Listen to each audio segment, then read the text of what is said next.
Hopefully I don't cry.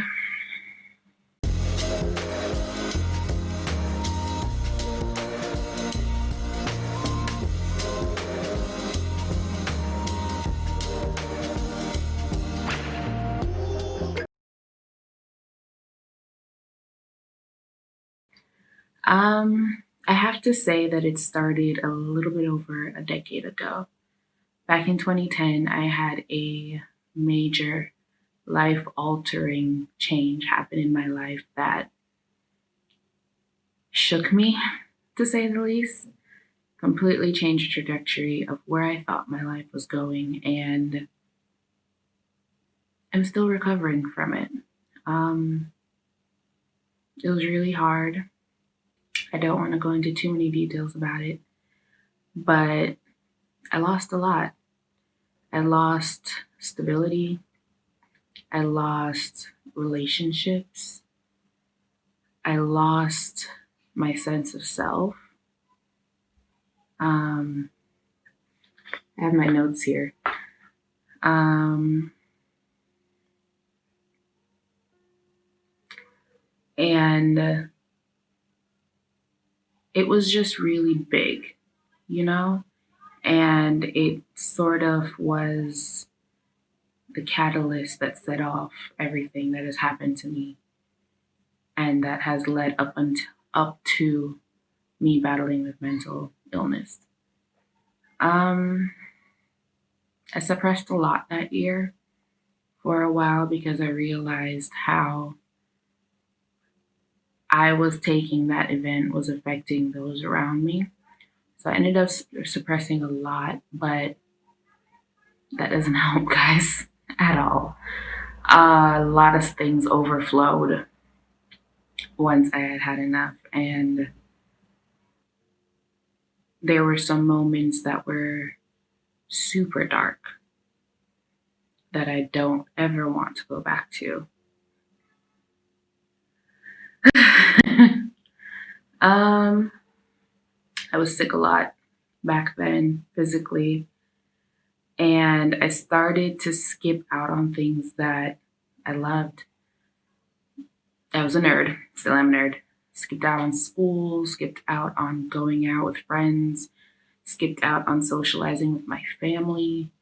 I just stopped. Um, there was an incident I remember where my aunt used to pick me up to go to school because she also worked there, and she would call me to come down our hill because, oh, guys, that hill. And I completely ignored the call. I just watched it ring, and I knew she was down there. I couldn't answer, I couldn't move, and I skipped school that day. I was an absolute wreck. That event at the start was something that I didn't understand much at the time. I didn't want it. And I felt like it was being forced upon me. And it hurt. It really hurt. But that was the start of everything. Um, I tried to get better for everybody else. And so for a few years, I was able to sort of live life on autopilot, if you will. I didn't feel much because I had to turn them off in order to be functional. And I was like, okay, I'm just going to have to stick to this routine. I'm just going to have to go into survival mode. And that's how we're going to rock this. Because I didn't want to hurt the people around me, but I was hurting. I was broken. And I felt like that wasn't really understood at the time, which is understandable. I'm not blaming anybody. Mental health is really just becoming a topic that is more accepted and it's more understood, and people are more open to learning about it. So I don't blame anybody around me. Even myself didn't know much about what was happening. I remember my mother took me to a doctor in our neighborhood back then, and he mentioned that I might be struggling with mental illness, and I about near cussed him out. I was like, I don't see a psychologist degree on your wall, so please don't try to diagnose me. Yikes. So, um, it was a confusing time. It was hard, but I think it was also very necessary in order to grow, I guess, thicker skin. Yeah. So that suppression lasted for some years, but let me tell you something about it. It wasn't healthy, and that didn't mean that I wasn't still outwardly expressing how I felt. I may not have looked actively depressed. I may have been going out more and doing more things, but I was so angry. So angry. And I showed that. I lashed out a lot. I was living recklessly, doing things I had no business doing. Um, and I'd given up on a fulfilling life. I said, okay, well, if this is what it is, then I guess I'm no longer going to aspire to be this or aspire to go here or aspire to do anything, really. Like I said, I was on autopilot. And that was the only way I knew how to still breathe without feeling like I was suffocating, in a sense. So that lasted, and then 2016 happened.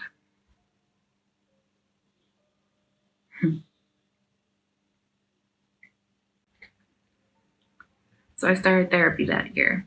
Um, there was just so much going on, and I could no longer just autopilot. I could no longer exist in survival mode because I was sinking and fast. Um, there were relationships that I realized that I would have to sever because they weren't beneficial to me with the state that I was in. There was extended family drama. The job was getting progressively worse and progressively more traumatic. And I just needed something. Now, for me, that was a big thing because I think we've all had it, this negative perception of therapy and what that means for the person that decides to take part in it, that somehow you're crazy or something's wrong with you in a very negative connotation. But I had gotten to such a point, such a dark place that I was just like, no, I need something or else I don't know what's going to happen. So I went. I must say that I'm so glad that I got the therapist that I did the first time going because I really bonded with her off the bat, straight off the bat. And I think that made the process and the introduction so much easier and so much more beneficial. I didn't feel as though I was being judged. I didn't feel as though I was insane for even being here. I felt as though that this is okay and you are doing what you need to do to be able to live properly. Um, so I saw her for a few months, but unfortunately I was unable to continue. After I think it was 3 months, and so I started off the new year without a therapist, but with a brighter perspective. In 2018, however, hmm, I had had enough. So as I said, all of 2017, I didn't have a therapist. At the ending of 2016, so much in my life changed that carried through into 2017. And though I wasn't in as dark of a place as I was in 2016, I still wasn't okay. And there was just a lot of added responsibility, added stress that took a real toll on me in 2017. And I was beginning to overflow again. So in January 2018 rolled around after being continuously physically sick again for so many months. I woke up one morning with my sick leave expired. I'm expected back at my job, and I had a complete emotional breakdown. I personally don't have words to describe that morning, but regardless of what was going on in my home situation, it was evident that I couldn't go back there. And so that very morning, I put on my clothes and I left my house not to work, but to quit, effective immediately. And that saved my life that day. Somehow, through all of that, I sat in orientation for my first day of university just a few days later. And I completed out the 2 semesters that year. Don't know how I did it, but I did. I started my blog that this channel is now piggybacking off of. I made new familial connections. You know, those first few months were pretty good, but then something hit. And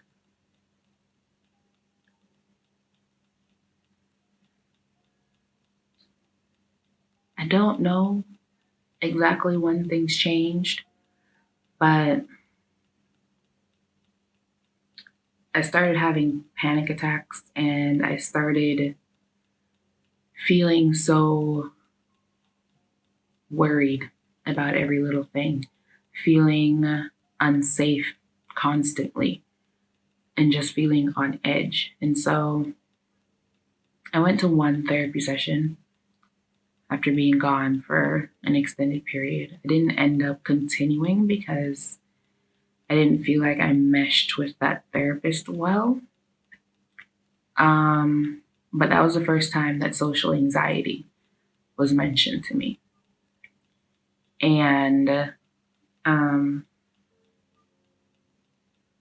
it was debilitating for a really long time. It had gotten to a point, guys, where I couldn't take out my own trash. 10 feet or less, maybe, I don't know, from my front door. I could not go out there because just the thought of being seen sent me into fits. I couldn't move. I couldn't muster up the energy to do any such thing. I had to call a friend to come and take out my trash.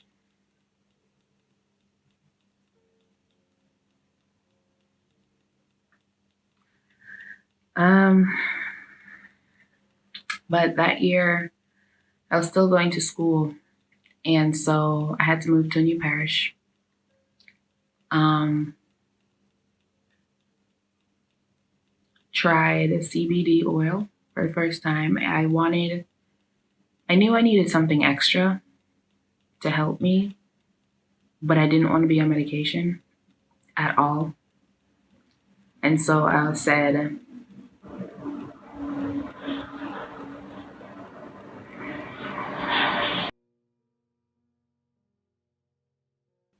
let me see if it helps. I've heard great things about it.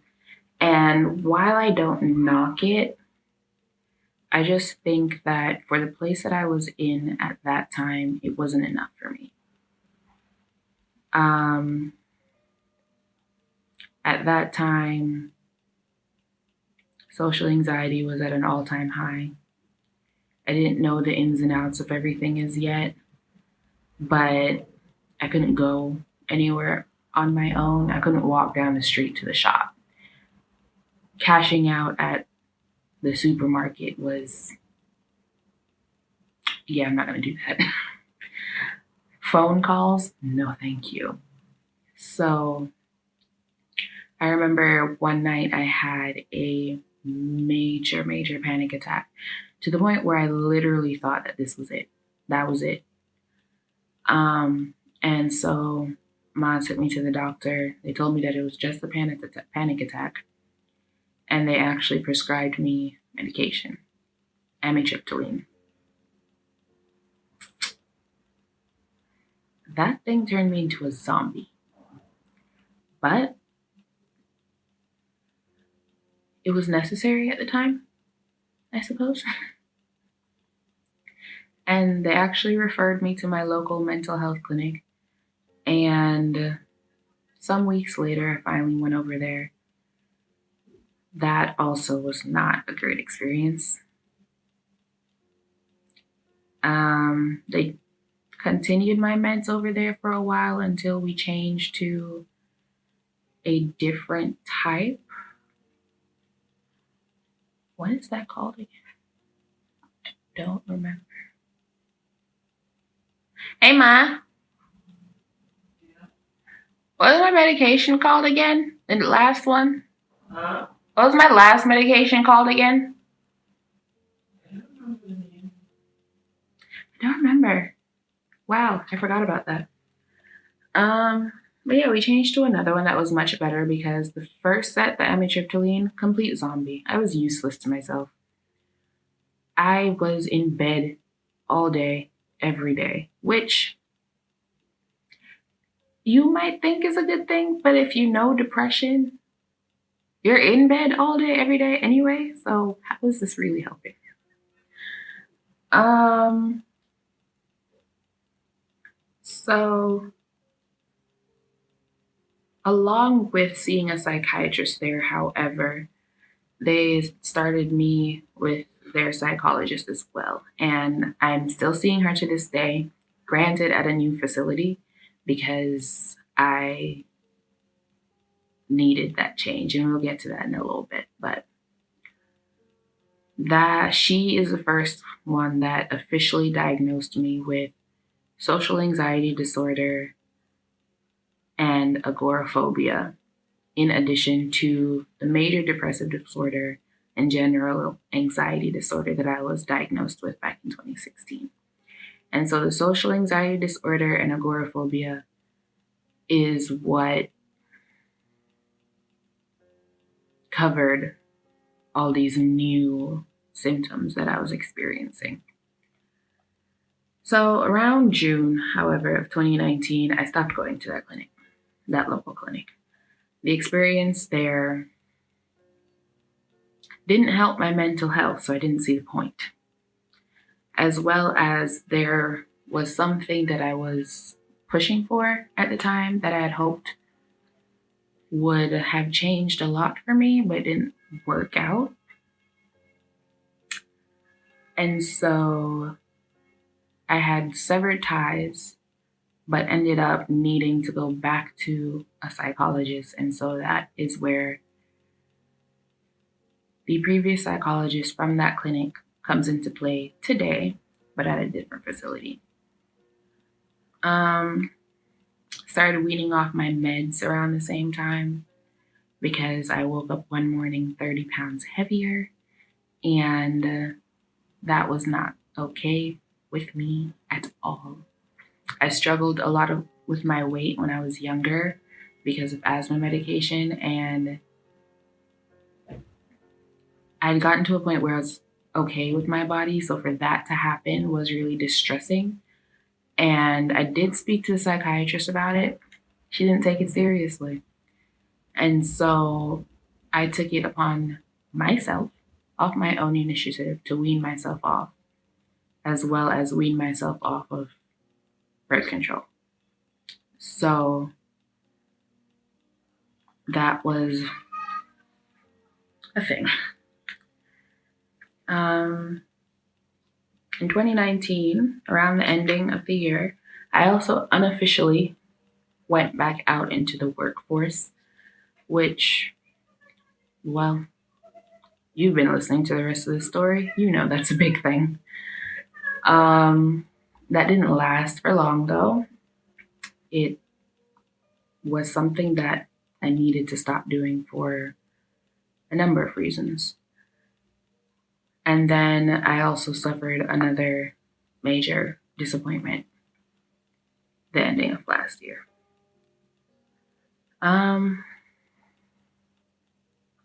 And so with that, I realized that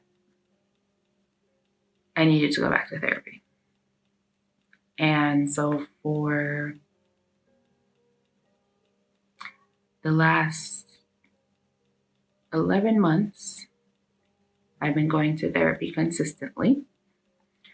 I have made a lot of progress. Ask her, she'll tell you. I'm in teletherapy now, thanks to COVID. And I know it's beneficial for a lot of people, especially in this time, especially for those that do not want to actually go out or cannot physically go out. Teletherapy is very beneficial. For myself, however, I am not a fan. So I am looking forward to the day when I can actually go back and sit in my therapist's office.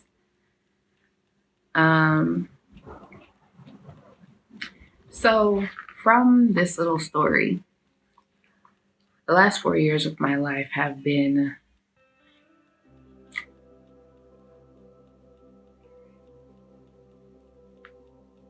they've been. I've come a long way, thankfully. I'm now actively seeking work. My time at my last job really did a number on me. There's still a lot of trauma there, but I can say that I am at a place where I feel like I can actually manage and cope out in that environment again. I'm more social, trying to date again. I've been single at my own will for the past 3 years and some. But it's been a journey.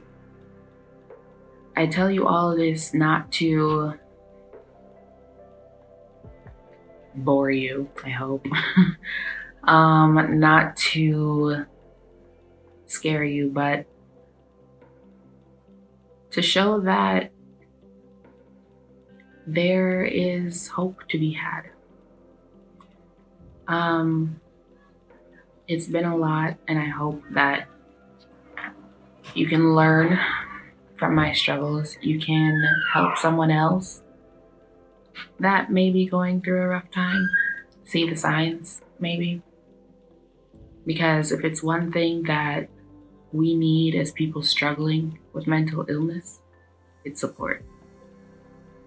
And you don't have to be a therapist, you don't have to be an expert to lend a helping hand to somebody that needs it.